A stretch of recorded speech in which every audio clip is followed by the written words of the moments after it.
anyway. That'd be funny. Exactly. Good to see you, Glenda. Guys. Good morning. Good morning. Hi, Michelle. Good morning, Matt. I am all set to start when you are. Okay, it's the hour, bottom of the hour. Let's go for it. Yeah. All right. Good morning, everyone. Happy Monday. It's 8:30 on the West Coast, 11:30 here on the East Coast, and happy beginning of spring for some people. It doesn't feel like it that much in DC, but hopefully maybe for other regions. So we're excited for today. We just ask again if you could please put your name and affiliation in the chat. And I believe we're going to have a wonderful presentation from Steve Black out of Utah's MEP. So we're excited about that. So I'm not going to prolong time. I'll pass it to our Executive Director, Matt Bogosian. Great. Good morning, everyone, and welcome to AMCC's national call every week. This time, we have two kinds of meetings. One where we do a round robin talking to manufacturing community ecosystem stakeholders about how to strengthen the manufacturing ecosystem in every region around the country. And of course, we have lots of BFFs, best friends forever, from federal agencies and NGOs and private entities, stakeholders around the country, trying to accelerate the pace of progress through this kind of bottom-up model, because every region's different, and so we're sharing best practices. Delighted, of course, to be a part of EDA's new initiatives, the Community of Practice. We have lots to report on that. So on these calls, sometimes it's a presentation call, sometimes it's a round robin. This is a presentation day. So I'm going to give my quick report about lots of things that are in the AMCC update and otherwise. Things move fast in the manufacturing world for America here. And so these weekly just check-in calls, 30 minutes, are very important, but you know, we're all busy. And so you get this AMCC update every week. I like to call out a few things that are in it, just as reminders, and then update you with new stuff that might be rolling out, over the weekend.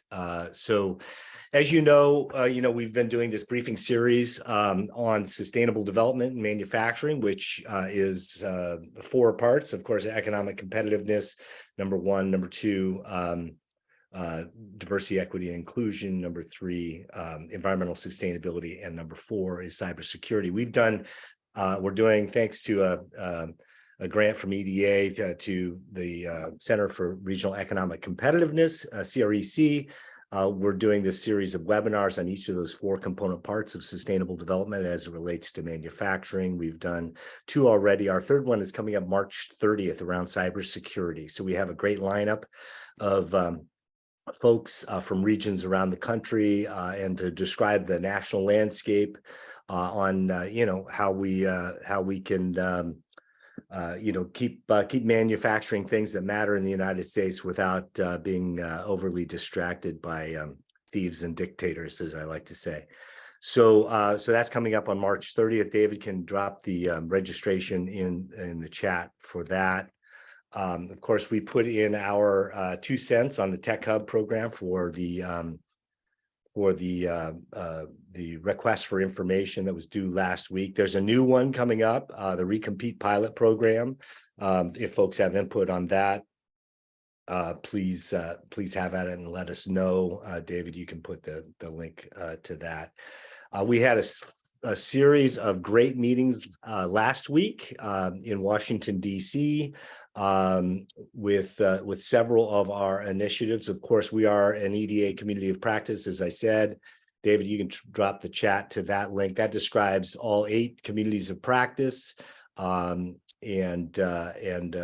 also went to a meeting of one of those related to the Economic Development District. So lots of collaboration going on, trying to figure out the best way to collaborate with these other communities of practice. Thanks to our EDA pals, CREC pals, and folks at NATO for all the coordination on making those helpful. I also reported in the AMCC update about our interactions with our BFF Sue Helper in the White House, just to make sure that we're all rowing in the same direction. The other exciting thing, of course, we're meeting in person with people. What a concept, right? You know, so that was really exciting. And for the first time, we met in person with some of the key players on our metrics work on building a tool. We're in the kind of tool development process of a manufacturing community ecosystem metrics tool. And of course, Nico Thomas from NIST MEP headquarters is honchoing that, but we knew our new senior advisor at AMCC, Nikhil Kalafil, came to join us in person at lunch. As well as Ian Hyde. We have a new collaboration with Argonne National Laboratories work on the EPIC website. David, you could post some of those, that link in there too. All of that, lots going on, but we always try to keep a focus on what's happening in regions around the country, which is my segue to introducing Steve Black. So of course, you know, our public and private partners and regional leaders like yourselves know about the MEP system, and it's different, you know, how it works in every state, and you know,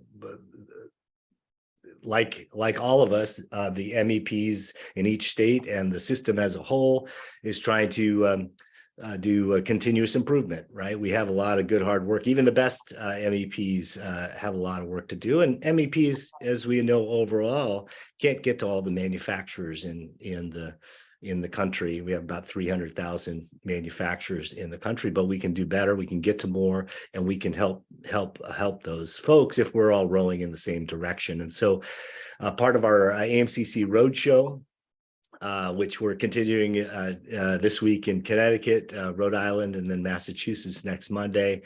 Thanks, shout out to Carmen, Lindsay, and Ben for setting up those things. In Utah, we learned about how one example of how the MEP there is rowing in the same direction with many of the other manufacturing community ecosystem partners. And so thank you to Linda Larson for kind of highlighting Steve Black's journey leading Utah's MEP so that we could showcase that example of one MEP in the country that is working with others to row in the same direction. So without any further ado, that was a long intro, Steve, but delighted to have you on and looking forward to kind of just your description of best practices and what other regional leaders can learn from your experience. Yeah, happy to share for sure. Let me share my screen here. Okay, bring this down.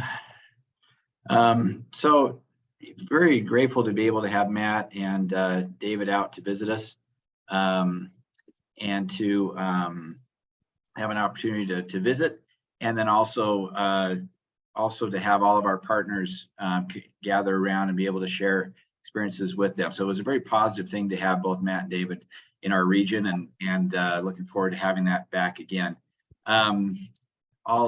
Again, we've talked just a little bit about Matt talked about the MEP network. For those that aren't aware, there's one center for each state, and they're organized very differently.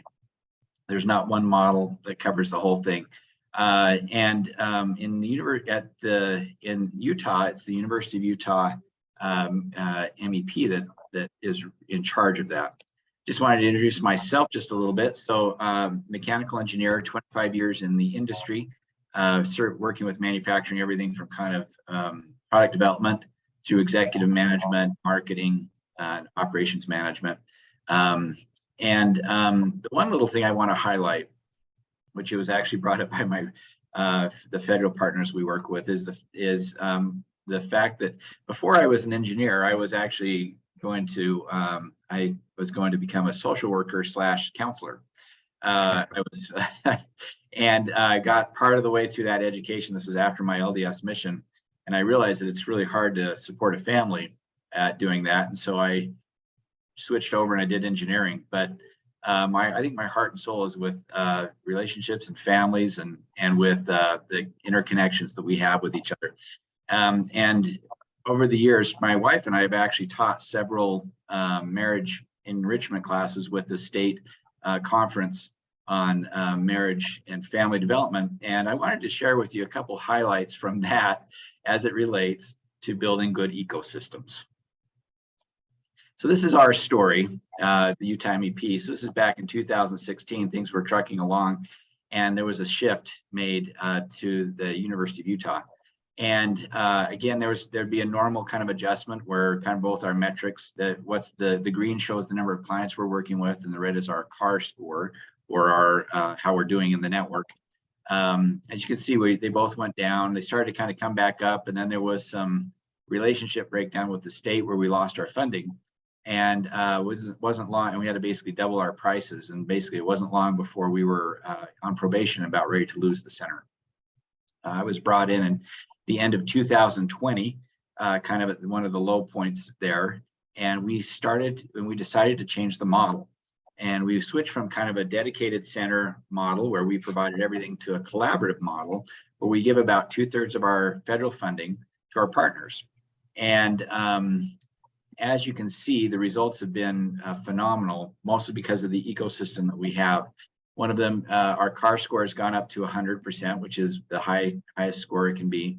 And then also we're serving about twice the number of clients that we were previously. And so some really strong results. And again, let me just show you the partners involved in this. So there's the Utah MEP is our logo and brand, but nobody actually works for the Utah MEP. It's nothing. It's a marketing front, and it's the way we address the market. But what it does is it actually represents these 6 organizations. And you've got the contract, the NIST contract, the state funding coming through the University of Utah Manufacturing Extension Partnership Center, and the state funding coming through Utah State University. And they provide a lot of services related to outdoor products, and then also some lean services. We've got Impact Utah, who is the former MEP, World Trade, and then Utah Manufacturers Association.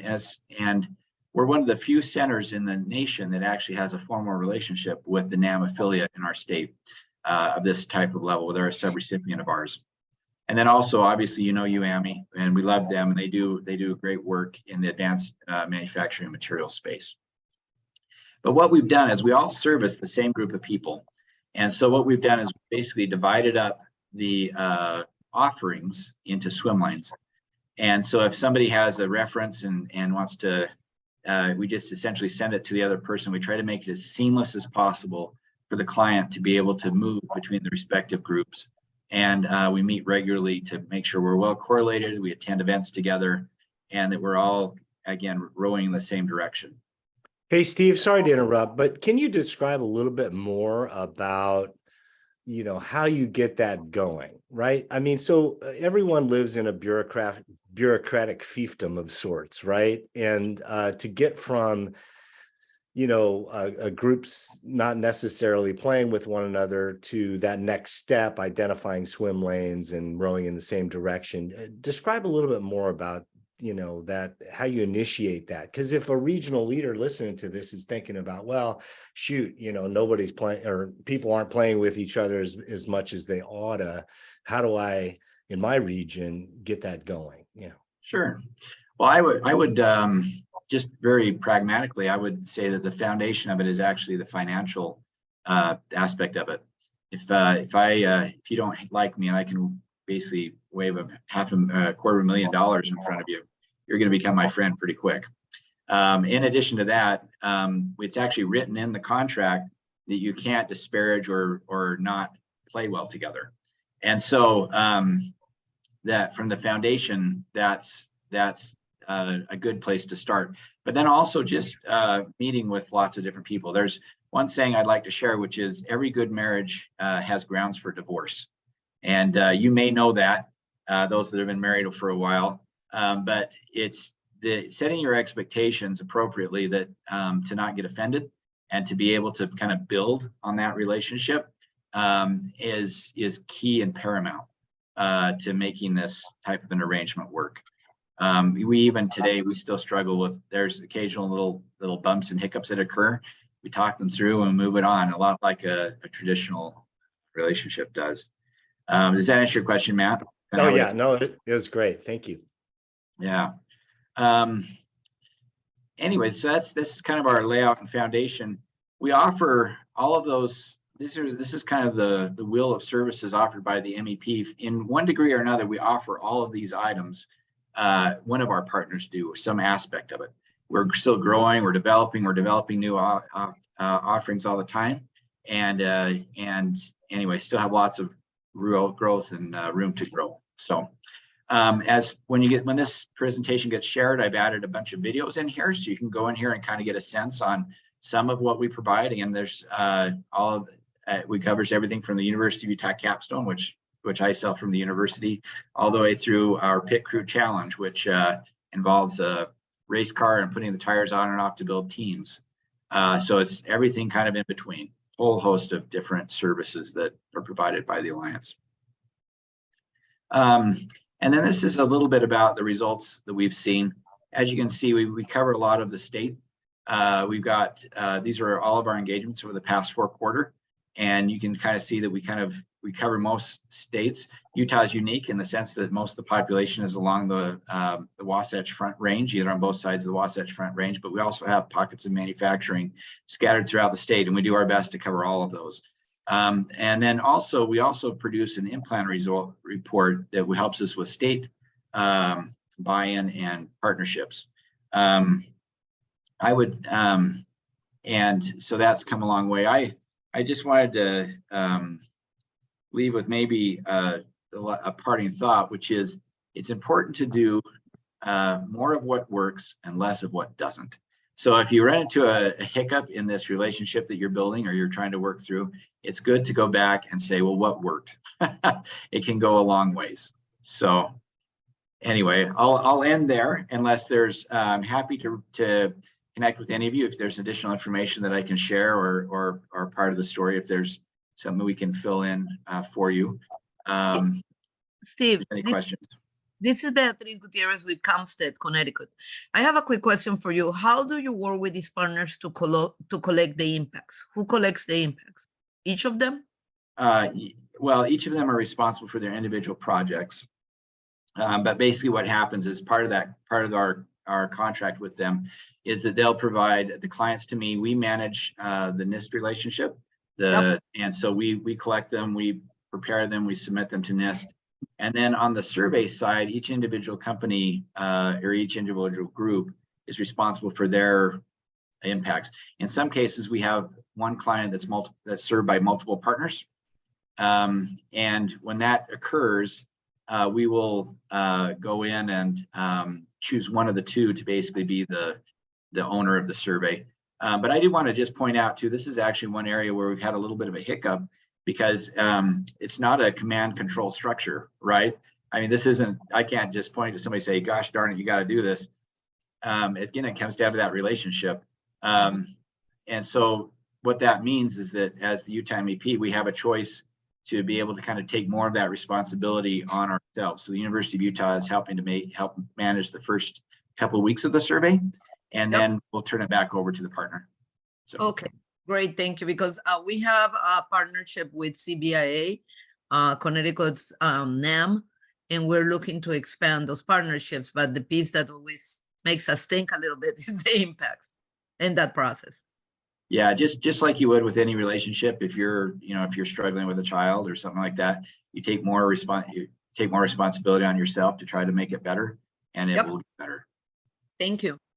No, that's great, Steve. Hey, a couple of good questions are coming in, Steve. One from Nancy Gilbert at EDA asking what level of staff capacity and expertise is needed to foster this level of collaboration? It's a great question. So the way that our funding works, and I'll be super transparent. So we receive a stack from NIST. We basically give 2/3 of it away to our partners. We also give the university, we pay F&A from the university, and there's this little sliver that's left.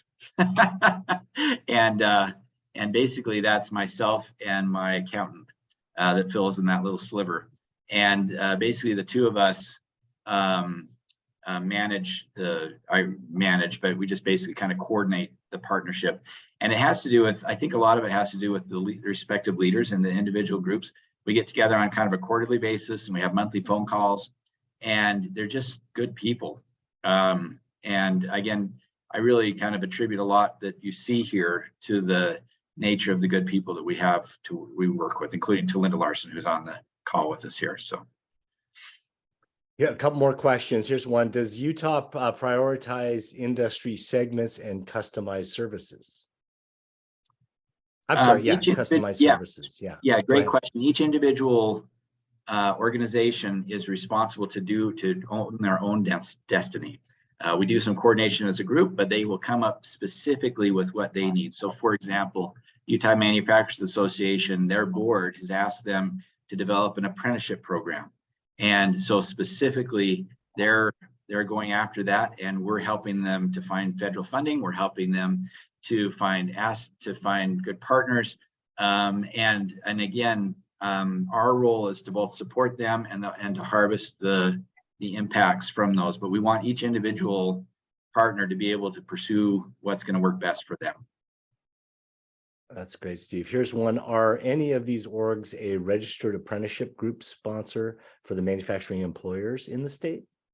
Yes. So Utah Manufacturers Association they're in the process of getting registered for this apprenticeship program they have in machining. And then after they get done with the machining, they're going after an automation apprenticeship program as well. And then also Linda Larson and UAMI also has a part with their UDMC grant as well with apprenticeships. So any other questions for Steve? You don't have to put it in the chat if you've got a question or. Yeah, sorry for ending early. I just thought we'd leave. No, this is good. This is excellent, Steve. And I love, my big takeaway on this thing is in different contexts, people that deal with partnerships, right? Some of the folks that I've dealt with, we call it the share the love strategy, right? Is you have the shiny thing with the money that you give away, and you have to reach out and do more, to keep those relationships going along the way, even with the money part, right? You have to do more. Bernie, I see your hand up. Good morning. Yeah. Morning. Well, thanks to this group, I have met Steve over the past several months, and we've connected with him. And I, this was really informative for me because, as Steve knows, for the last year, I've been building a whole education group that's focused on building a new state standard from middle school all the way through high school to university level. It's like an entire pathway model. And my question to you, Steve, is, this is where we've been wondering, we have pretty much every school, right, in the state of Utah. It's taken a year to pull them together. So the question is, how do we connect? Like we connected with you. How would you see that whole holistic education strategy now dovetailing into this universe you've built? And it's beautiful, by the way. I'm really impressed with what Utah's been able to do.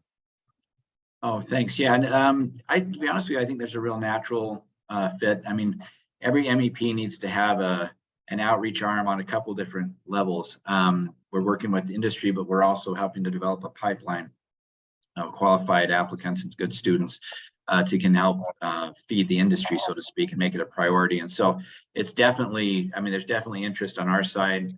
And from the other side, from the education side, obviously you want to be able to have relevant education. So I can't imagine that, but there's great alignment there.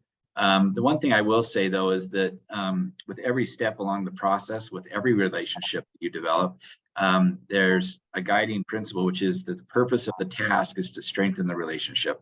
And so as you're executing a certain aspect of your program or developing something new, as long as you keep that focus, is that it's all about developing a stronger relationship as a group, that will always yield good fruit. And that fits in your personal life as well as in your work. One thing, so we really are working so well as the Alliance, so well that we have such a fabulous reputation in the state. Everybody loves Utah MEP now. That there are organizations that want to attach to us that are not offering services.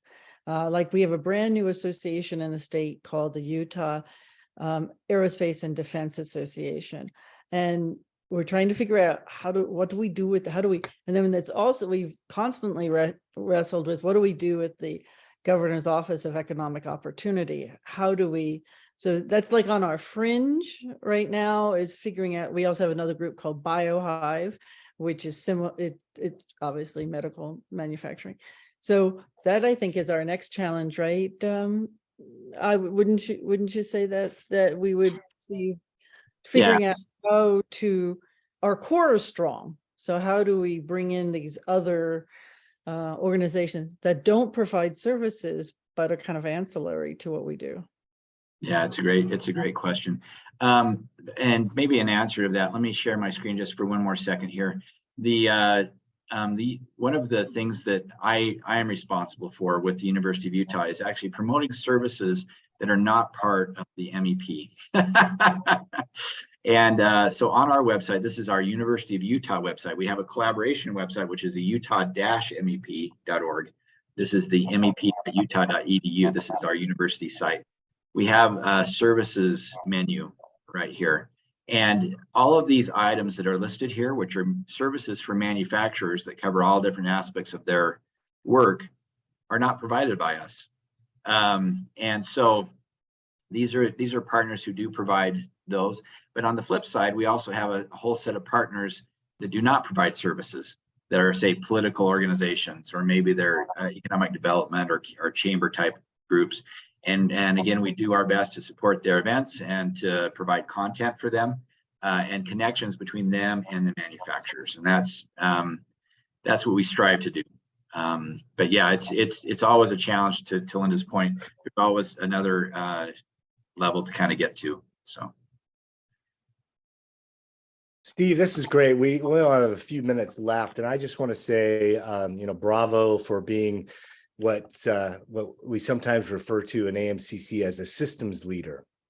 That is, herding cats or whatever, but there is this, budding science around it. I just dropped into a chat article from Harvard talking about, we have a complex system, and we've heard on this, in our webinar series, we have this cybersecurity webinar I was advertising up front. It's complex work, but we are beginning to understand, the kind of the behavioral science tactics necessary to bring people together, to keep them together, to nurture those relationships are important for, creating better outputs, but better outcomes for our regions around the country, not just the manufacturers, but we know about the ripple effect of the thriving manufacturing sector has for all the people in their community. So just want to say thank you for that. And I wanted to leave a little time.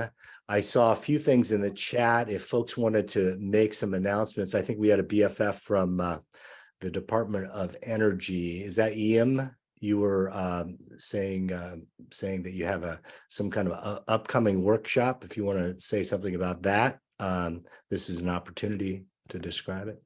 Sure. Thank you, Matt. So hi, my name's Ian. I'm from AMTO, the Advanced Materials Manufacturing Technologies Office at USDOE.